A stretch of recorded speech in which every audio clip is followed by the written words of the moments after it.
नमस्ते देवी और सज्जनो, आशाताईस रेसिपी मध्ये तुमचं खूप खूप मनापासून स्वागत आहे। तर चला मग आजची नवीन रेसिपी सुरू करूया। आज आपण बनवणार आहोत चपात्याचे मोदक।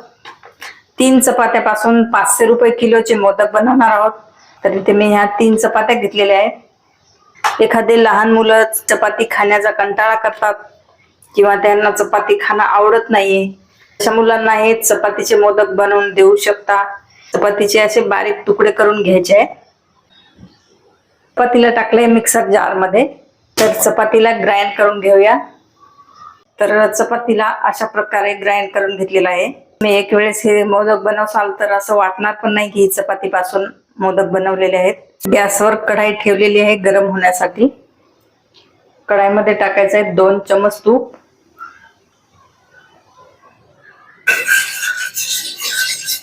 तूप गरम झाल्याच्या नंतर थोडेसे ड्रायफ्रूट टाकायचे आहेत।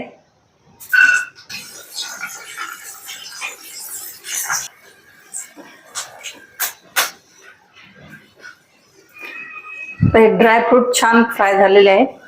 त्याच्यामध्ये टाकायचे ही ग्राइंड केलेली चपात्याची पावडर।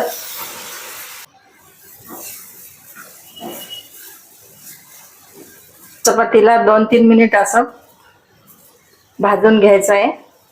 अशा चपात्या भाजलेल्याच आहेत, तरी पण थोडंसं भाजलं की अजून टेस्ट छान येतो। त्याच्यामध्ये टाकायचं आहे गूळ।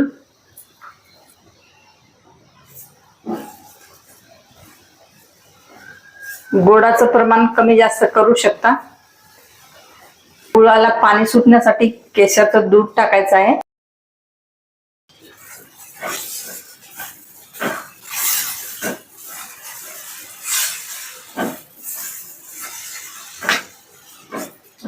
आणि ही पूर्ण प्रोसेस स्लो फ्लेमवरच करायची आहे।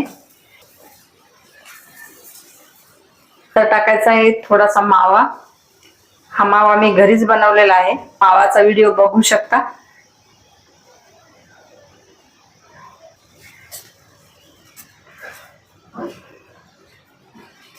तर याला सतत असं 2-4 मिनिट चालवायचं आहे।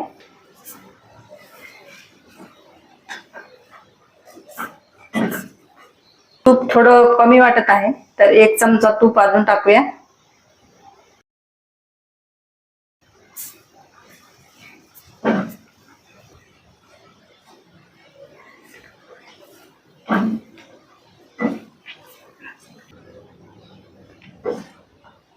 तर हे मिश्रण मोदक बनवण्यासाठी तयार आहे।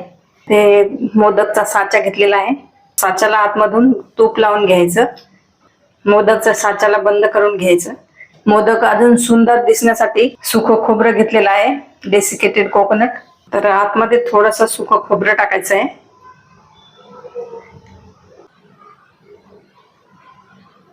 आणि भरायचं आहे हे आतमध्ये सारण। एकदम खूप छान असे पौष्टिक हे मोदक आहेत।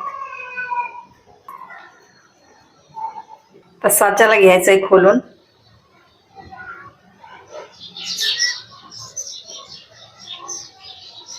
तर बघा खूप छान मोदक झालेला आहे।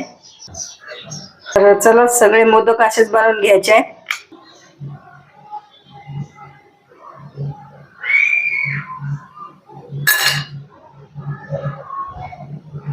तर देवी और सज्जनो, बघा मी पूर्ण मोदक बनवून घेतलेले आहेत।